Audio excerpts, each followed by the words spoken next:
Petit rappel rapide pour ceux qui auraient vu ou qui n'auraient pas vu d'ailleurs le dernier live, je serai dans le tome 2 de la BD Les FDP de Tubonia. Représenté par un magnifique nain à bonnet, avec un I Love Marlène sur le pommeau, j'aurai probablement le plaisir d'aller dessouder orques, gobelins et peut-être autres SJW. Pour tous ceux qui ont envie de soutenir le projet, vous trouverez en description de cette vidéo le lien vers leur page Ulule. Ce n'est pas un placement produit, c'est juste voilà, un petit coup de pouce pour des potos. Sur ce, bon épisode.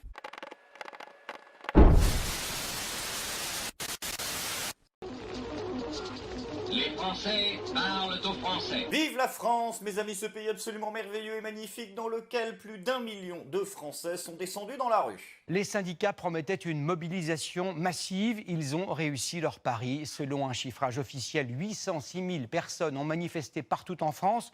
Selon la CGT, il y avait plutôt 1,5 million de manifestants. Voilà bien longtemps que les boulevards parisiens n'avaient pas connu pareille foule. 65 000 personnes selon le ministère de l'Intérieur, des pompiers, des enseignants, des infirmières et bien sûr des cheminots, comme Régis.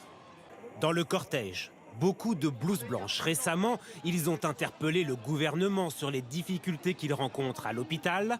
Alors pour Samira, infirmière, pas question de travailler plus longtemps. La fonction publique bat le pavé. Les enseignants notamment, profs du primaire ou du secondaire. Nous en avons rencontré ici, à Marseille. Parmi les 25 000 Marseillais qui ont manifesté, les enseignants ont pu compter sur leurs élèves.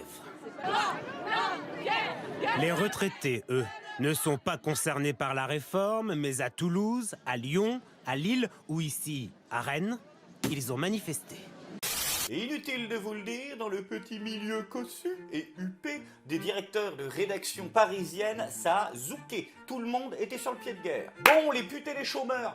Oui, Combini, on peut être les deux, pardon. Autant pour moi, pas de discrimination, voilà, systémique. Donc, ça va être le moment de se sortir les doigts du cul pour la mériter, sa pige à 18,45 € de l'heure, tout le monde a bien compris. Donc, Natacha, Thierry, André et Pierre-Yves, tu t'appelles Sandrine maintenant? Eh ben ce sera Sandrine, voilà, pareil, toujours systémique Kiko. Donc, pour ce soir, je veux plus d'1 million de Français opposés à cette bande de connards. On est bien d'accord. J'ai dit 1 million? Pardon, ce sera 1 milliard. Voilà, sinon la pige, je la passe à 4,45 €. Tout le monde est d'accord? Vous êtes 16, je n'en ai rien à foutre, vous vous démerdez. Oh putain, attends, je crois que j'ai un appel là. Allô? Oui Catherine? Ouais, qu'est-ce que... Oh putain, t'en tiens? Il y a Catherine qui en tient. Il avait quitté ce matin la Courneuve à 7h45. Bim, super intro Catherine, c'est bien, c'est à 7h45 ça. Mais si, le français qui se lève tous les matins, là, la France qui se lève tôt, la France en marche. Voilà, ils vont aimer ça.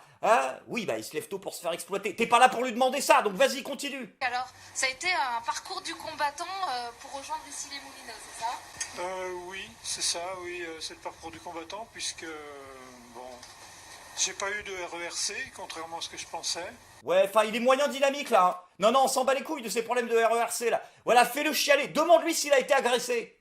C'est ça qui a un petit peu compliqué les choses, en fait. Un peu compliqué les choses, oh putain. Fais-le passer la seconde, là, les gens vont pas chialer. Vous pensez quoi de ce mouvement? Ce que j'en pense...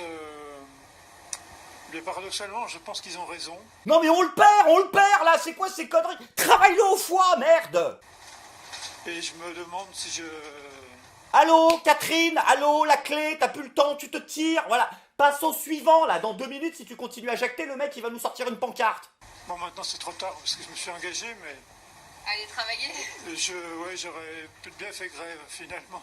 Eh ben voilà, super. Bah, t'es contente, Catherine? On applaudit Catherine? Magnifique, tu nous as encore transformé un français moyen en gréviste. C'est quoi ces conneries? Mais c'est à cause de vos gueules, de vos gueules de sales connards. Parce que vous puez tellement le système et la propagande qu'on transformerait un filloniste chevronné en électeur de Mélenchon en claquant des doigts. Donc va falloir faire un effort maintenant. Merci beaucoup, monsieur. Bon courage pour rejoindre votre destination. Puis sans déconner, arrêtez avec le goût de l'aventure, ça sert à rien, vous avez déjà tout ce qu'il vous faut en boutique. Pourquoi vous avez pas ressorti le plombier? Le plombier, vous vous souvenez pas? Le plombier de France Info. Oui, c'est France Info, ils ont tenté de faire un peu un article très objectif sur la France qui se lève tôt et tout, et ils nous ont trouvé des Français moyens, des petits artisans, tu vois, des gens du quotidien comme ça, qui sont pour la réforme des retraites, et ils nous ont trouvé un plombier, donc ils ont fait tout un pataquès partout avec sa petite camionnette et tout. Sauf que ton plombier random là, bah en fait il est pas du tout random, il est fils d'un chirurgien du 8e arrondissement, diplômé d'HEC, ancien cadre sup dans l'agroalimentaire, il prend 6600 € net de salaire par mois et accessoirement il est militant La République En Marche depuis 2017. Et c'est bien évidemment à partir de là que tous les bots de La République En Marche sont allés nous faire chier sur les réseaux sociaux en mode oui, c'est de la discrimination, c'est de la HEC-sophobie, il a pas le droit d'être fils de chirurgien, vous dites des propos systémiques, ah bah forcément, il faudrait puer la défaite et être smicard pour avoir le droit de parler. Ah putain, je les supporte pas les tapins de LREM quand ils commencent à se mettre en mode bordel, j'ai le droit. Mais bien sûr qu'il a le droit, Jean Conversano. C'est pas la question. Il a le droit de parler et s'il était plus riche ou plus pauvre, il aurait quand même le droit de parler. Le problème, c'est quand France Info te présente ce type-là comme le français moyen qui trime le petit artisan du quotidien. Pas du tout, ça va très bien pour lui. Et d'ailleurs, le fait que ça aille bien financièrement pour lui, j'en suis très content, n'est absolument pas la question. Le vrai problème, c'est qu'il est militant à LREM depuis 2017. Il est en marche depuis le début du projet. Encore une fois, c'est une opération de com complètement ratée et tous les soutiens à LREM qui font mime de dire ah bah non, ils avaient jamais dit dans l'article que c'était un pauvre. Justement.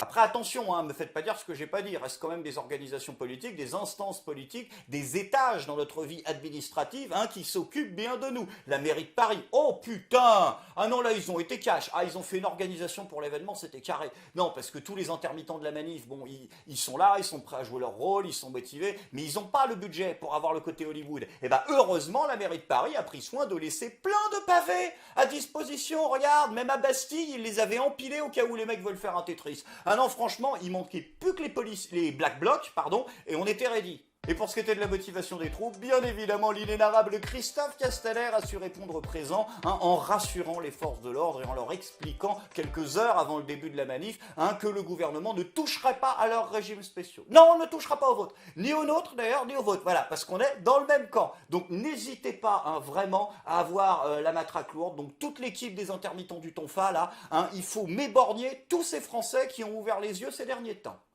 Mais non, mais c'est bien d'avoir un type qui joue le rôle du méchant. Et pendant ce temps-là, tu vois, ils font le bon flic et le mauvais flic à LREM. Donc Castaner, Édouard Philippe, c'est les méchants. Et à côté, dans le local, on a tous les gentils. On avait Benjamin Griveaux qui nous avait dit, là, vous vous souvenez, maire, c'est l'anagramme d'aimer. Et pour continuer dans la longue liste des arguments imparables LREM pour les prochaines municipales, on a bien évidemment Gérald Darmanin, qui a décidé, tel un leader des Foo Fighters, de jouer à 300% la carte Mr. Good Guy. Je connais une femme de ménage, c'est ma mère.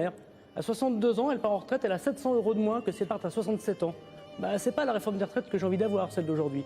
J'ai envie de lui dire, tu pourras partir maman, t'as travaillé toute ta vie, à te lever à 5 h du matin, à la retraite à taux plein, et c'est nous qui allons le faire. Votre mère qui est derrière vous d'ailleurs, juste là, dans le public. Si vous me croyez un tout petit peu, si vous pensez que j'ai un cœur un tout petit peu, pensez que je vais dire les yeux dans les yeux à ma mère, je fais une réforme qui va te faire travailler plus longtemps, encore plus mal au dos, qui sera encore plus malheureuse qu'aujourd'hui.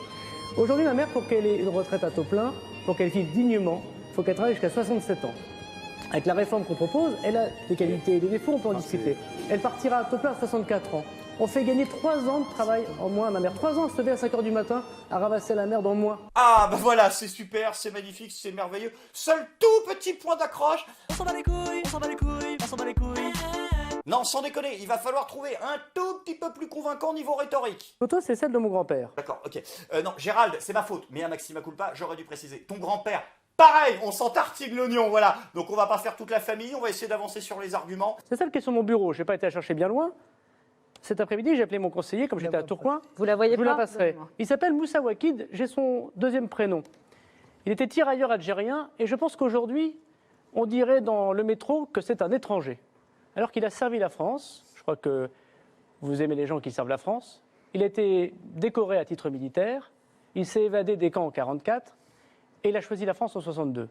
Mais lui, aujourd'hui, s'il n'est pas son costume de sous-officier algérien, il a toujours été que sous-officier chez les tirailleurs algériens parce qu'il ne savait pas lire et écrire français. Et il était musulman. Vous diriez sans doute que c'est un étranger dans le chemin de fer ou dans le métro. Ouais, enfin, je suis désolé de te couper, Gérald, hein, parce que je me permets, puis on s'en fout de ce que tu dis, mais je suis pas sûr que Jean-Marie Le Pen c'était le meilleur client pour ton petit numéro. Tu sais ce qu'il est en train de penser dans sa tête, Jean-Marie Le Pen? Bah, il est en train de se dire, ouais, je suis tout à fait d'accord. Ton grand-père, il a un palmarès d'enculé. Et de là où il est, quand il doit voir le cuck qui lui sert de petit-fils, il doit être bien dégoûté. Donc du coup, Gérald, l'ennemi numéro 1, c'est Marine, c'est maintenant, voilà. Donc il va falloir y aller à fond sur les arguments. Les choix qui ont été faits, Bien qui sûr, sont bien des choix sûr. pour les très riches. Mais non, la taxe Voilà. d'habitation, c'est pour 80% Non, des non. Français. Ah bah voilà, là c'est bien, tu vois, 80%, tac, il y a des chiffres, oui on sait pas d'où ils sortent, mais bon, on m'en donne pas trop non plus, hein, on est dans la rhétorique, on est dans l'argumentation, on est dans les exemples concrets, c'est bien. Non, C'est pour Mylène, ma donc vous me secrétaire à tout répétez point, ça vous pour voyez. être pas. Quoi? Donc vous n'avez pas Bah envie oui. de parler de Mylène, la elle est pas suppression très riche. de l'IS. Non mais ta secrétaire à Tourcoing, tu nous parles de ta secrétaire, on s'en bat les couilles, on s'en fout de ta secrétaire à Tourcoing. D'ailleurs c'est mignon de nous dire, ah vous savez, hein, elle a pas une condition de vie facile, hein. C'est très difficile les fins de mois pour elle. Jusqu'à preuve du contraire, c'est toi qui la payes. Donc à part nous prouver que t'es radin, je veux dire, où est l'argumentation? Ça démontre quoi ton truc? Surtout que je suis désolé Gérald, mais en ce moment je la ramènerai pas trop sur les secrétaires d'ailleurs. Sur les investissements financiers, Vous vous faites- n'avez pas envie de vous parler présenterez Mylène, vous verrez, de elle est la pas riche, flat hein. tax. Ces 200 On revient aux millions d'euros retraites. qui manquent et qui sont reportés pour l'année prochaine, c'est parce qu'il n'y a pas assez d'élus locaux qui acceptent des constructions de places de prison. Vous le savez arrête. très bien. Ok, donc là, théoriquement, je suppose que tu vas pas nous parler de ton grand frère qui a fait de la prison, on est bon? Donc c'est le moment de sortir un vrai argument. C'est parti! Donc arrêtez de raconter des garnouzettes, comme disait ma grand-mère.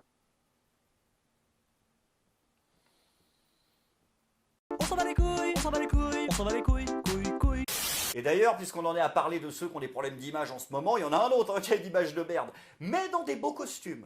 Collection automne-hiver, ex-ministre de la Culture, fluidité des tissus, chatoyance des couleurs, glamour, sex appeal, Jack Lang. Alors, je vous explique pourquoi je vous présente Jack Lang en icône de la Fashion Week ce matin. Eh bien, parce qu'on l'a appris dans l'Obs, l'ex-ministre de la Culture s'est vu offrir des costumes de grands couturiers et on a des chiffres.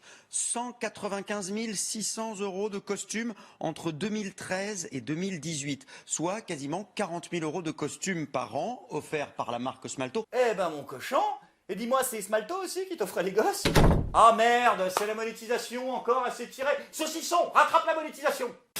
Je suis désolé les commerciaux de chez Smalto, mais en général, si tu veux, un partenariat commercial, le but c'est le gagnant-gagnant. Je sais que chacun améliore son image. C'est pour ça, par exemple, que les présentateurs du JT, tu vois, se font offrir tous leurs costards. Mais là, je veux dire, c'était quoi le but? C'était de bricoler un nouveau slogan? Smalto, les costumes qui aident à pécho des enfants. Ça ne marche pas. Non, sans déconner, toutes ces histoires de costards, j'en ai plein le fillon.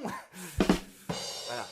Non mais j'insisterai, jusqu'à ce que tu me vois chez Hanouna, je ferai une blague Laurent Ruquier par épisode, c'est clair? Sans transition les amis, c'est maintenant le moment de la bonne nouvelle du jour. Rassurez-vous, dans les rangs socialistes, il reste des gens intègres, des gens honnêtes, des gens qui agissent par conviction, particulièrement en vue des prochaines élections, et je veux bien évidemment parler de Martine Aubry. En effet, Martine Aubry, tenez-vous bien, annonce qu'elle brigue un 4e mandat à Lille. Elle se présente donc pour les prochaines élections municipales.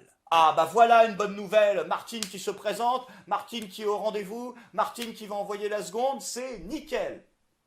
Ou pas. La maire de Lille, à la tête de la capitale des Flandres depuis 2001, va tenter de décrocher un 3e mandat. Vous êtes candidate à un 3e mandat. Si vous êtes réélu, ce sera le dernier? Oui, je l'ai dit, ce sera le dernier. D'ailleurs, il y aura une liste avec beaucoup de jeunes, enfin de plus jeunes. Il faut préparer la suite. Pierre Mauroy l'avait fait. Il faut que je le fasse aussi. Au bout de ces 3 mandats, Lille sera sur de bons rails et je pense qu'il y aura une belle équipe derrière. Je souhaite laisser ma place. Je trouve qu'après 3 mandats, il est tout à fait normal d'avoir une nouvelle génération qui viendra avec de nouvelles idées. Il y a un moment, il faut savoir s'arrêter, vous savez, et puis il faut savoir se dire qu'une nouvelle génération apportera des idées nouvelles. Mon envie réelle, c'est de ne pas me représenter. Martine Aubry, candidate à la mairie de Lille, elle se présente pour un 4e mandat. J'ai décidé d'être candidate en 2020. Il y a un moment, il faut savoir s'arrêter. Ah, franchement, ce sens des convictions, ce sens de l'engagement, ce respect de la parole donnée, ça fait plaisir. Mais t'as un argument concret pour justifier ton comeback? Je crois avoir aujourd'hui à la fois la vision, l'expérience, l'énergie et l'enthousiasme, parce que c'est ça qui est important. Ah ouais, tout ça carrément en même temps.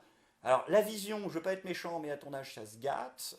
L'énergie, à moins de faire un Genki Dama, je vois pas comment tu vas t'en sortir, Martine. L'enthousiasme, C'est vrai que t'es peut-être très enthousiasmé à l'idée de remplumer ton compte bancaire, ça c'est vrai. Et l'expérience, ça par contre, dès qu'il s'agit de foutre la merde, c'est vrai qu'on peut pas te l'enlever. Pour pouvoir faire avancer encore l'île. Ah d'accord, donc en fait on avance, mais promis, dès qu'on est tombé de la falaise, j'arrête. Vive la France.